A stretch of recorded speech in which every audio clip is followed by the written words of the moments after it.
எந்தன் இயேசுவே, எந்தன் இயேசுவே.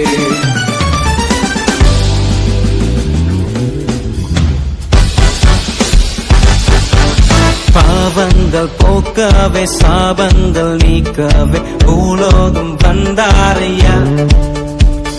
மனிதனை மீட்கவே பரலோகம் திறக்கவே சிலுவையை சுமந்தாரையா. பாவங்கள் போக்கவே சாபங்கள் நீக்கவே பூலோகம் வந்தாரையா.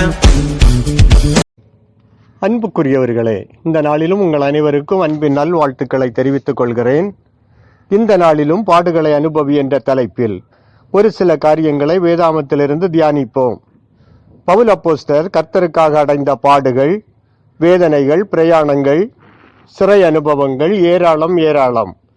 ஆனாலும் பாடுகளை கர்த்தருக்காய் பொறுமையாய் அனுபவித்து வெற்றி கண்டதால் நம்மை பார்த்து சொல்கிறார், நீயும் இயேசு கிறிஸ்துவுக்கு நல்ல போர்ஜேவனாய் தீங்கு அனுபவி.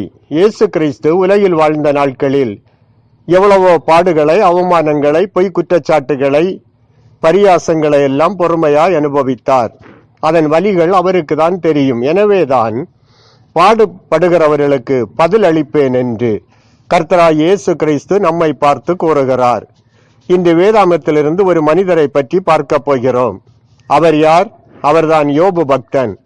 இந்த யோபு பக்தன் வாழ்வில் 3 நிலைகள் உண்டு: வாலிப பருவம், இடைப்பருவம், முதிர்பருவம். ஆனால் யோபுவின் வாழ்க்கையில் 3 விதமான காலகட்டங்களை அவர் கடந்து வந்தார்.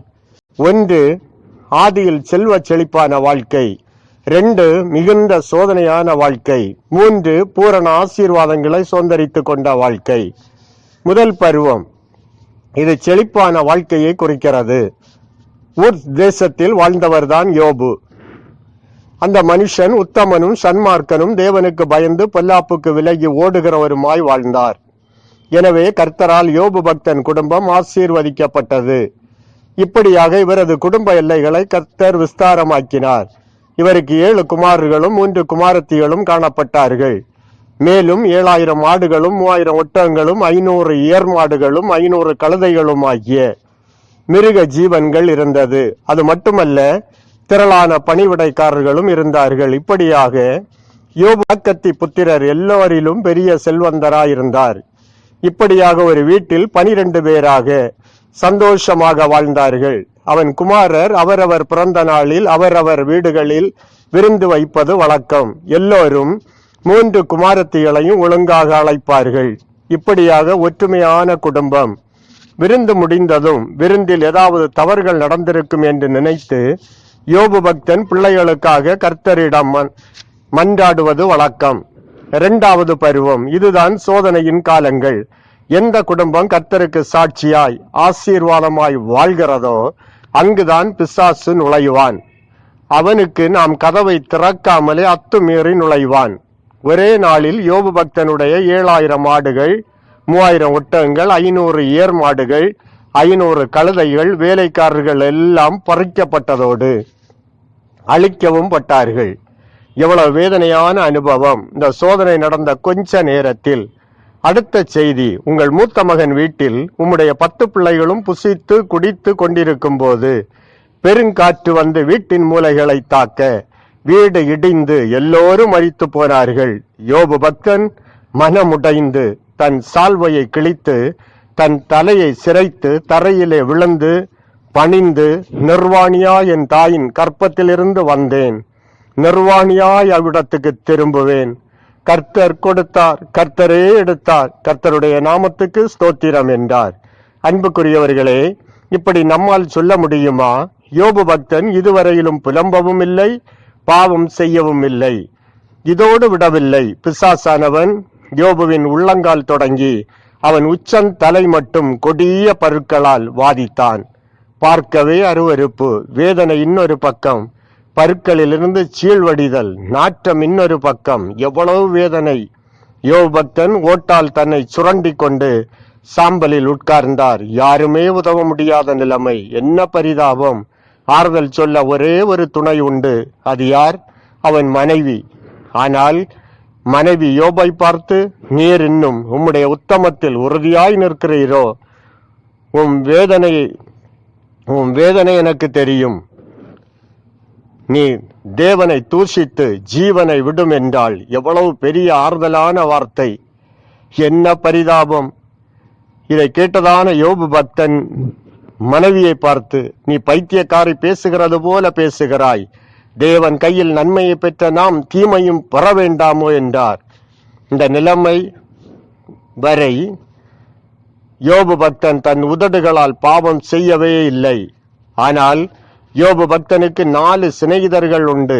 அதில் எலிப்பாசும் பில்தாதும் சோப்பாரும் யோபின் காரியங்களை விசாரிப்பதற்காக வந்து தூரத்திலே அவர்கள் கண்களை ஏறெடுத்து பார்த்து யோபுவின் சரீரம் உருத்தெரியாமல் இருப்பதை கண்டு சத்தமிட்டழுது தங்கள் சால்வையை தாங்களே கிழித்து வானத்தை பார்த்து தங்கள் தலைகள் மேல் புழுதியை போட்டு யோபுடைய துக்கம் மகா கொடியதென கண்டு ஒன்றுமே பேசாமல் யோபு அருகில் ராப்பகல் 7 நாள் துக்கம் கொண்டாடினார்கள். இதன் பின்புதான் யோபு தன் வாயை திறந்து பேச தொடங்கி புலம்புகிறார். காரணம் வேதனை. இந்த சூழ்நிலையில் 3 நண்பர்களும் தனித்தனியாக யோபு பக்தனிடம் அவரின் பின்மாற்றத்திற்கு ஏதுவாக அநேக காரியங்களை பேசினார்கள். அதோடு யோபுக்கு முன்பாக கர்த்தரையும் இழிவாக பேசத் தொடங்கினார்கள். யோபுவின் வாழ்க்கையில் ஆறுதல் இல்லை, வேதனை அதிகமாகிறது. என் சிநேகிதர் என்னை பரியாசம் பண்ணுகிறார்கள். என் கண்கள் தேவனை நோக்கி கண்ணீர் சொரிகிறது. என் சொந்தங்கள் என் சிநேகிதர்கள் விலகி போகிறார்கள் என்கிறார். என் எலும்புகள் என் தோலோடும் என் மாம்சத்தோடும் ஒட்டி கொண்டிருக்கிறது. என் பற்களை மூட கொஞ்சம் தோல் மாத்திரம் தப்பினது என வேதனையில் புலம்புகிறார். இந்த வேளையில்தான் யோபுவின் 4ஆம் நண்பன் எலிகு வருகிறார். யோபு தேவனை பார்க்கிலும் தன்னைத்தான் நீதிமான் என்று சொன்னதினாலும் மற்ற 3 சிநேகிதர்கள் யோபுவை ஆகாதவன் என்று சொன்ன காரணத்தினாலும் எலிகு கோபத்துடன் காணப்பட்டான். அவர்களை கடிந்து கொள்கிறான். அடுத்ததாக யோபுவை பார்த்து, இதோ நானும் உம்மை போல் உண்டானவன், நானும் மண்ணினால் உருவாக்கப்பட்டவன், நீர் நீதி உள்ளவர் அல்ல என்று உமக்கு உத்தரவு சொல்லுகிறேன். மனுஷரை பார்க்கிலும் தேவன் பெரியவராயிருக்கிறார். கர்த்தருடைய கண்கள் மனுஷருடைய வழிகளை நோக்கி இருக்கிறது, அவர்களுடைய நடைகளை எல்லாம் அவர் பார்க்கிறார் என்றார். இவைகளுக்கு பின்பு கர்த்தர் யோபுவுடன் பேசுகிறார். அநேக காரியங்களை பகிர்ந்து கொள்ள யோபு கர்த்தரை பார்த்து, தேவரீர் சகலத்தையும் செய்ய வல்லவர், நீர் செய்ய நினைத்தது தடைபடாது என்பதை அறிந்திருக்கிறேன். நான் எனக்கு தெரியாததையும் என் புத்திக்கு எட்டாததையும் நான் அறியாததையும் அலம்பினேன். ஆகையால் நான் என்னை அருவருத்து தூளிலும் சாம்பலிலும் இருந்து மனஸ்தாபப்படுகிறேன் என்றார். 3ஆம் பருவம் பூரண ஆசீர்வாதங்களை பெற செய்தது. கர்த்தர் எலிப்பாசை நோக்கி, உன்மேலும் உன் 2 சிநேகிதர் மேலும் எனக்கு கோபம் மூழ்கிறது. என் தாசனாகிய யோபுவை போல் நீங்கள் நிதானமாய் பேசவில்லை. நீங்கள் 7 காளைகளையும் 7 ஆட்டுக்கடாக்களையும் தெரிந்து கொண்டு என் தாசனாகிய யோபுவிடம் போய் உங்களுக்காக தகன பலிகளை இடுங்கள். என் தாசனாகிய யோபு உங்களுக்காக வேண்டுதல் செய்வான் என்றார். நான் அவன் முகத்தை பார்த்து உங்கள் புத்தியினத்துக்கு தக்கதாக நடத்த மாட்டேன் என்றார். யோபுவின் 3 நண்பர்களும் யோபுவிடம் போக யோபு அவர்களுக்காக வேண்டுதல் செய்தான். கர்த்தர் யோபுவின் சிறையிருப்பை மாற்றினார். 2 ஆசீர்வாதங்களை கொடுத்தார். யோபுவின் எல்லா சகோதர சகோதரிகளும் அறிமுகமான அனைவரும் அவனிடம் வந்து அவனோடு போஜனம் பண்ணி அவனுக்கு ஆறுதல் சொல்லி அவரவர் ஒவ்வொரு தங்க காசையும் அவரவர் ஒவ்வொரு பொன் ஆபரணத்தையும் கொடுத்தார்கள். 14,000 ஆடுகளும் 6,000 ஒட்டகங்களும் 1000 ஏர்மாடுகளும் 1000 கழுதைகளும் யோபுவுக்கு உண்டாயின. 7 குமாரர் 3 குமாரத்திகளும் பிறந்தார்கள். தேசத்தில் எங்கும் யோபுவின் குமாரத்திகளைப் போல் சௌந்தரியமான பெண்கள் காணப்படவே இல்லை. இதற்கு பின்பும் யோபு 140 வருஷம் உயிரோடு இருந்து 4 தலைமுறையாக தன் பிள்ளைகளையும் தன் பிள்ளைகளுடைய பிள்ளைகளையும் கண்டார். அவர் பூரண வயதுள்ளவராய் மரித்தார். இப்படியாக யோபுவின் முன்னிலைமையை காட்டிலும் பின்னிலைமையை ஆசீர்வதித்தார். இதை கேட்கிறதான அன்பு பிள்ளையே, 25 ஆண்டுகளுக்கு முன் உங்கள் குடும்ப சூழ்நிலைகளை எண்ணி பாருங்கள். இன்று எவ்வளவு பெரிய ஆசீர்வாதம்! யோபுவை ஆசீர்வதித்த கர்த்தர் உங்கள் முன்னிலைமையை காட்டிலும் பின்னிலைமையை ஆசீர்வதித்திருக்கிறாரே. ஆனால் கர்த்தருக்காக நீங்கள் அடைந்த பாடு என்ன? கர்த்தருக்காக பாடுபடுவது மிக கன மகிமையை நமக்கு தரும். அல்லேலூயா. அன்பர்களே, கிறிஸ்தவ வாழ்க்கை என்பதே பாடு நிறைந்த வாழ்க்கை. அதிலும் இனி வரக்கூடிய நாட்களில் அநேக உபத்திரவங்கள் வழியாய் கடந்து போக வேண்டியது வரும். கிறிஸ்தவன் கிறிஸ்தவள் என்று சொல்லி கழுத்தில் மாலையில் சிலுவையை தொங்க விடுவது அல்ல, சிலுவையின் அனுபவங்களை அனுபவித்தே நிறைவான கிறிஸ்தவ வாழ்க்கை. சிலுவையின் அனுபவங்களை அனுபவிப்பதே நிறைவான கிறிஸ்தவ வாழ்க்கை. இந்த அனுபவத்தில் பவுல் வாழ்ந்ததால் தான் தைரியமாக அவர் நம்மை பார்த்து சொல்லுகிறார், நான் நல்ல போராட்டத்தை போராடினேன், ஓட்டத்தை முடித்தேன், விசுவாசத்தை காத்து கொண்டேன், ஆதலால் எனக்கு வெகுமதி பரலோகத்தில் வைக்கப்பட்டிருக்கிறது என சாட்சி பகர்ந்தார். இதை கேட்கிறதான கர்த்தருடைய பிள்ளைகளே, இந்த நாளில் ஒரு உண்மை சம்பவத்தை உங்களோடு பகிர்ந்து கொண்டு செய்தியை முடிக்க விரும்புகிறேன். அன்புக்குரியவர்களே, ஒரு அழகான கிறிஸ்தவ குடும்பம். இந்த குடும்பத்தில் தாய், தகப்பன், 2 ஆண் பிள்ளை, ஒரு பெண் பிள்ளை என 5 பேராக வாழ்ந்து வந்தார்கள். தாய் மிகுந்த பயபக்தி உள்ளவள். 3 பிள்ளைகளும் 5 வயதிலிருந்தே ஓய்வு நாள் பாடசாலை எல்லாம் ஒழுங்காக போவது வழக்கம். தகப்பனார் இயேசுவை அறிந்திருந்தாலும் அறியாதவர் போல் மதுபானத்திற்கு அடிமைப்பட்டு மனம் போல் வாழ்ந்து வந்தார். ஆனால் இவர்களுடைய வீட்டில் தினமும் சரியாக 8 மணிக்கு குடும்ப ஜெபம் நடப்பது வழக்கம்.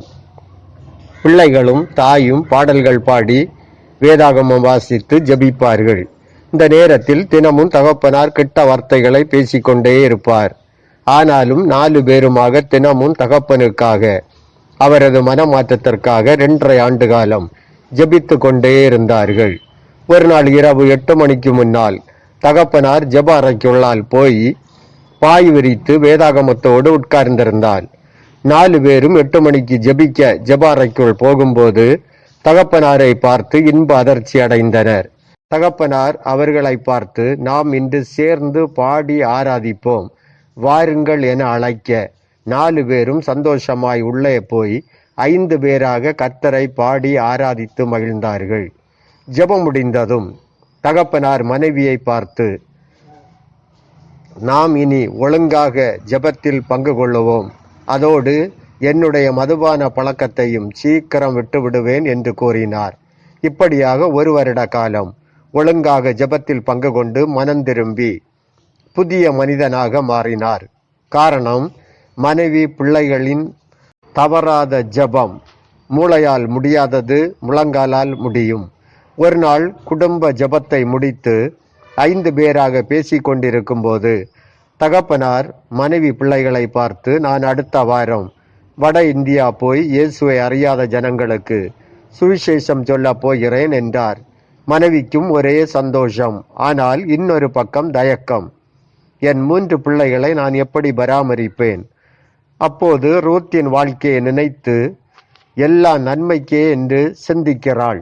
அந்த நாள் வந்தது. அவர் காலையில் எழும்பி தன் கடமைகளை முடித்து சூல்கேஸில் தன் துணிகளை எடுத்து வைத்துவிட்டு பிள்ளைகள் 3 பேருக்கும் முத்தம் கொடுத்து அணைத்தபடி அழுதுவிட்டு மனைவியை பார்த்து, பிள்ளைகளை நன்கு கவனித்துக்கொள், நான் போய் வருகிறேன், கர்த்தர் உங்களோடு உண்டு என்று சொல்லி புறப்பட்டார். இப்படியாக போனவர் தரிசு நிலங்களில் அநேகவற்றை பண்படுத்தி கர்த்தருக்கு நேராக வழி நடத்த துவங்கினார். 6 மாத காலம் வீட்டிற்கும் கடித தொடர்பு உண்டு. பிள்ளைகளும் தாயும் தினமும் அவருக்காக ஜெபம் செய்வது உண்டு. அதன் பிறகு 4.5 ஆண்டு காலமாக எந்த கடித தொடர்பும் இல்லை. ஒரு நாள் காலை 11 மணிக்கு வீட்டின் கதவு தட்டும் சத்தம் கேட்ட தாய் ஓடி போய் கதவு திறக்க அங்கு ஒரு பெரிய பார்சலோடு போஸ்ட்மேன் வந்து நிற்பதை பார்க்கிறாள். பிள்ளைகளுக்கு ஒரே சந்தோஷம். காரணம், அப்பா ஏதாவது கொடுத்து அனுப்பியிருப்பார்கள் என்று மாறி மாறி பேசி கொண்டிருக்க தாய் கையெழுத்திட்டு பார்சல் வாங்கினாள். போஸ்ட்மேன் போக தாய் பார்சலை பிரித்து கொண்டே இருக்கிறாள். பார்சல் உள்ளே பிரித்து பார்க்கும்போது ஒரு முடி தெரிந்தது. தாய் அந்த முடியை பிடித்து திருப்ப வெட்டப்பட்ட தலையோடு புருஷன் சிரித்த முகத்தோடு இருப்பதை பார்த்த தாய் அதிர்ச்சியில் கீழே விழ, பிள்ளைகள் அழ, ஊரார் வந்து ஆறுதல் படுத்த ஒரு சில நாட்களில் கர்த்தரின் சமாதானம் அவருக்குள்ளே கடந்து வர 4 பேராக கர்த்தரையே மகிமைப்படுத்தி வாழ்ந்து வந்தார்கள். 3 மாதங்கள் கடந்தது. ஒரு நாள் இரவு 5 பேர் வீட்டில் புகுந்து தாயை பார்த்து, உன் புருஷனை கொன்றவர்கள் நாங்கள்தான். காரணம், இயேசு இயேசு என்று எப்போதும் எங்களிடம் பேசினார். நீங்களும் இப்போது இயேசுவை தான் சார்ந்து வாழ்கிறீர்களா? இனி உனக்கு மூத்த மகன் வேணுமா, இல்லை அந்த இயேசுதான் வேணுமா? முடிவு உன் கையில். அன்பு சகோதரர்களே, எனக்கு அந்த இயேசுதான் வேண்டும். அவர் எனக்கு இதுவரை எந்த தீங்கும் செய்ததில்லை, என்னை மறந்தவரும் இல்லை என்று தாய் சொல்ல, அந்த 5 பேரும் கோபத்துடன் 15 வயதான மூத்த மகனை எல்லோருக்கும் முன்பாக கொலை செய்தார்கள். தாயும் 2 பிள்ளைகளும் வேதனையில் துடிதுடிக்க, ஒரு சில வாரங்களில் ஆறுதலின் தெய்வம் குடும்ப தலைவராய் கடந்து போய் அவர்களை தேற்றினார். வேதம் சொல்கிறது, சோதனையை சகிக்கிற மனுஷன் பாக்கியவான் என்று. இப்படியாக திரும்பவும் 5 மாதங்கள் கடந்திருக்கும். கர்த்தரை உண்மையாய் பின்பற்றுகிறவர்களுக்கு சோதனை அதிகம் என்று வேதாகமம் கூறுகிறது. மறுபடியும் அதே 5 நபர்கள் வீட்டில் நுழைந்து தாயை பார்த்து, இயேசு இப்போது உனக்கு நல்லவரா? இனி உனக்கு இயேசு வேண்டுமா? 2வது மகன் வேண்டுமா? தாய் உடனே ஆவேசமாக, எனக்கு அதே இயேசு போதும், இயேசு போதும் என்று கூறவே 13 வயதான இளைய மகனை தலைகீழாக தூக்கி வீட்டு சுவரில் அடித்து கொலை செய்தார்கள். பாருங்கள், இருதயத்தை உடைக்கும் காரியம். இதை பார்த்த தாயும் 10 வயது பெண் பிள்ளையும் கண்கலங்கி தேவனை நோக்கி மனதில் ஜபித்து நிற்க, 5 பேரும் தாயை பார்த்து, உனக்கு இது கடைசி வாய்ப்பு. உன் 10 வயது பெண் பிள்ளையின் பிரகாசமான முகத்தை பார். இந்த பிள்ளை உனக்கு வேண்டுமா, அல்லது இன்னும் இந்த இயேசுதான் வேணுமா? முடிவு உன் கையில். பிள்ளையின் முகத்தை பார்த்த தாய் கண்கலங்கி, எனக்கு என் பிள்ளை போதும் என்று சொல்ல, 10 வயது பிள்ளை அம்மாவை பார்த்து, அம்மா உனக்கு பைத்தியமா? ஏசப்பா உனக்கு என்ன துரோகம் செய்தார்? எனக்கு என் அப்பா 2 அண்ணன்மார் ஆகியோரை சீக்கிரமாய் பரலோகத்தில் சந்திக்கணும், என்னையும் அனுப்பிவிடுங்கள், இயேசுவை மட்டும் மறுதலிக்காதீர்கள் என்று சொல்ல, தாய் கண்கலங்கினபடி சத்தமாக, இயேசுவே போதும், இயேசுவே போதும் என்று கூற 10 வயது பிள்ளையும் கொன்று அந்த 5 பேரும் ஓடிவிட்டார்கள். தாயை இயேசு தேற்ற யோபு பக்தனையும் ரூத்தையும் நினைத்து பார்க்கிறாள். உனக்காக நான் மரித்தேனே, எனக்காக நீ என்ன செய்தாய் என்ற கேள்வி இருதயத்தில் கடந்து வர ஒரு முடிவு எடுக்கிறாள். 36 வயதான தாய் புருஷன் விட்டு வந்த அதே இடத்தில் இயேசுவுக்காக ஆத்தும ஆதாய பணி செய்ய கடந்து போய் அநேக ஆத்துமாக்களை கர்த்தருக்கு சொந்தமாக்கினதோடு அநேக பிள்ளைகளையும் இயேசுவுக்கு நேராக வழி நடத்தி அநேக பிள்ளைகளுக்கு தாயாக வாழ்ந்து முதிர் வயதில் சமாதானமாய் வாழ்ந்து கர்த்தருக்குள் மரித்தாள். இதை கேட்கிறதான் அன்பு தாயே, அன்பு தகப்பனே, பிள்ளைகளே, கர்த்தருக்காக நீங்கள் பட்ட பாடுகள் ஏதாவது உண்டா? எம்பெருமான் இயேசு அழகில் சிறந்தவர், நமக்காக அந்த கேடடைந்தார் என்று வேதாகமம் கூறுகிறது. ஏன் 3 ஆணிகளில் தொங்க வேண்டும்? ஏன் சவுக்கடிகள்? ஏன் ஈட்டியால் குத்தப்பட்ட அனுபவம்? ஏன் தலையில் முள்கிரீடம் வைத்து அடிக்கப்பட வேண்டும்? இப்படியாக நமக்காக ஜீவனையே கொடுத்து உயர்த்து வாழ்ந்து கொண்டிருக்கும் தேவனுக்காக இந்த கடைசி நாட்களில் ஒன்றும் செய்ய முடியாவிட்டாலும் உன் உள்ளத்திலாவது ஒரு இடம் கொடு. இடம் கொடுத்த அனுபவம் இருப்பின் அவரை பற்றி தெரிந்தவற்றை மற்றவர்களுக்கு சொல்லுங்கள். எந்த அனுபவமும் இருப்பின் ஆத்தும ஆதாய பணிக்காக தங்களை முழுவதுமாக அர்ப்பணித்து பாடுபட்டு கம்பீரமான விளைச்சலால் சந்தோஷப்படுங்கள். கர்த்தரும் உங்களால் சந்தோஷப்படுவார். கர்த்தர் தாமே இந்த வார்த்தைகளை நமக்கு ஆசீர்வாதமாக்கி தருவாராக. உன்னதமானவரின் உயர் மறைவினை ருக்கிறவன் சர்வ வல்லவரின் நிழலில் தங்குவான், இது பரமசிலாக்கியமே. சர்வ வல்லவரின் நிழலில் தங்குவான், இது பரமசிலாக்கியமே. அவர் சட்டையின் கீழ் அடைக்கலம் புகவே தம் சிறகுகளால் மூடுவார். அவர் சட்டையின் கீழ் அடைக்கலம் புகவே தம் சிறகுகளால் மூடுவார்.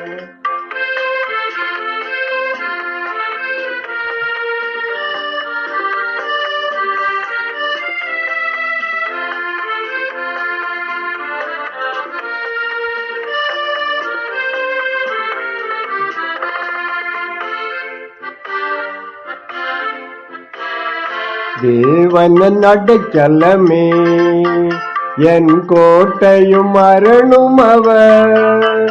அவர் சத்தியம் பரிசயம் கேடகமாம் என் நம்பிக்கையும் அவரே. அவர் சத்தியம் பரிசயம் கேடகமாம் என் நம்பிக்கையும் அவரே. அவர் சட்டையின் கீழ் அடைக்கலம் புகவே தம் சிறகுகளால் மூடுவார்.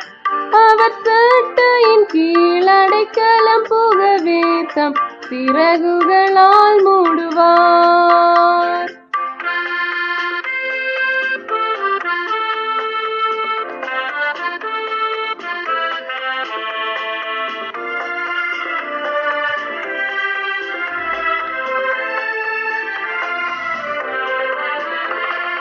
உன் வழிகளிலெல்லாம் உன்னை தூதர்கள் காத்திடுவார்.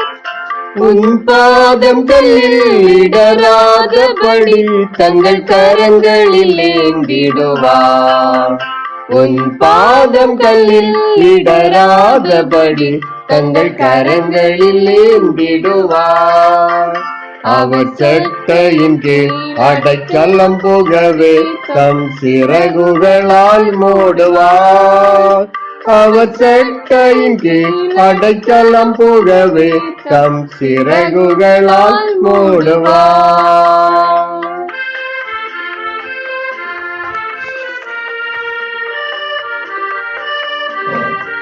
எங்களை நேசிக்கிற நல்ல தகப்பனே, அப்பா இந்த நல்ல நேரத்துக்காக உம்மை நன்றியோடு துதிக்கிறோம். ஏசப்பா, இம்மட்டும் கண்ணின் மணி போல பாதுகாத்து அப்பா இந்த புதிய நாளை காணதுக்கான கிருபை செய்தீங்களே அப்பா, அதற்காக உமக்கு நன்றி செலுத்துகிறோம். ஏசப்பா, ஒவ்வொரு நாளும் ஜீவன் சுகம் பலன் தந்து எங்கள் மேலே வைத்த அந்த அன்பு நிமித்தமாக ஒவ்வொரு நாளும் எங்களை பாதுகாத்து வர்றதற்காக உமக்கு கொடா ஸ்தோத்திரம் செலுத்துகிறோம். ஏசப்பா, இந்த உலகத்தில் எவ்வளோ பாடுகள் எவ்வளோ பிரச்சனைகளுக்கு மத்தியிலையும் அதிசயமான முறையில் அப்போ ஒவ்வொரு நாள் எங்களை நடத்துகிறீங்கப்பா. உங்கள் கிருபை மேலானதப்பா, உங்கள் அன்பு மேலானதப்பா. அது ஒவ்வொன்றிற்காக அப்பா உள்ளத்தின் ஆழத்திலேருந்து உமக்கு கொடா நன்றி செலுத்துகிறோம்ப்பா. ஒவ்வொரு நாளும் அப்பா ஒரு புதிய கிருபை எங்களுக்கு நீங்கள் தாரீங்கப்பா. காலை வேளையிலும் அப்பா உம்மை நோக்கி ஜெபிக்கக்கூடிய அந்த ஒரு பாக்கியத்தை எங்களுக்கு தந்தீங்களே அப்பா. இது எல்லாவற்றிற்காக உமக்கு நன்றி செலுத்துகிறோம்ப்பா. இந்த நேரத்தில் கூட அப்பா இந்த ஜெபத்தை கேட்டுட்ருக்கிற ஒவ்வொருவருக்காக ஜெபிக்கிறோம். ஏசப்பா, யார் யார் என்னென்ன தேவைகளோடு உம்மை நோக்கி பார்க்குறாங்களோ, யார் யார் அப்பா என்னென்ன காரியங்களுக்காக உம்மை நோக்கி ஜெபிக்கிறாங்களோ, எல்லாருடைய மன விருப்பங்களை அறிந்த தேவன் நீங்கள் ஏசப்பா. யார் யார் என்னென்ன கேட்குறாங்களோ எல்லாவற்றையும் நீங்கள் உங்கள் வாழ்க்கையில் நிறைவேற்றி கொடுங்கப்பா. அவங்க மன விருப்பத்தை நீங்கள் நிறைவேற்றி கொடுக்கும்படியாக ஜெபிக்கிறோம்ப்பா. இந்த நாள் கூடப்பா அவங்க கேட்ட வசனங்கள், பாடல்கள், சத்தியங்கள் எல்லாமே அப்பா அவங்க வாழ்க்கைக்கு பிரயோஜனமுள்ளதாக அமைகிறதுக்கு நீங்கள் கிருபை செய்யுங்கப்பா. உம்மை அறியாதவங்க நிறைய பேரப்பா இதை கேட்குறதுக்கும் அப்பா அது மூலமாக அவங்க ரட்சிக்கப்படுறதுக்கும் நிறைய ஆத்துமாக்கள் அப்போ உமக்காக வாழறதுக்கும் உமக்கு சாட்சியாக எழும்பதுக்கும் நீங்கள் கிருபை செய்யுங்க ஏசப்பா. இந்த நாள் ஃபுல்லாகவே நீங்கள் ஒவ்வொருவரையும் பாதுகாத்து கொள்ளுங்கப்பா. எல்லாருடைய தேவைகளை சந்தித்து உமக்கு சாட்சியாக நீங்கள் எடுத்து நிறுத்தும்படியாக ஜெபிக்கிறோம்ப்பா. அப்பா, இந்த கொள்ளை நோய்களோ எந்த ஒரு ஆபத்து மோசங்களோ யாரையும் அணுகி விடாமல் உங்கள் தூதர்மார்கொண்டு நீங்கள் ஒவ்வொருவரையும் வேலையடைத்து பாதுகாத்து கொள்ளும்படியாக ஜெபிக்கிறோம்ப்பா. அப்பா, ஒவ்வொருவரும் உமக்கு சாட்சியாக நீங்கள் எழுப்புங்க ஏசப்பா. அப்பா, இந்த வார்த்தைகள் கேட்குற ஒவ்வொரு இருதயத்தில் நீங்கள் பேசி நீங்கள் ஒரு பெரிய மாற்றத்தை கட்டளையிடும்படியாக ஜெபிக்கிறோம்ப்பா. இந்த வசனங்கள் மூலமாக நீங்கள் பெரிய காரியங்களை செய்யுங்க ஏசப்பா. இயேசு மூலம் ஜெபிக்கிறோம் நல்ல தகப்பனே, ஆமீன்.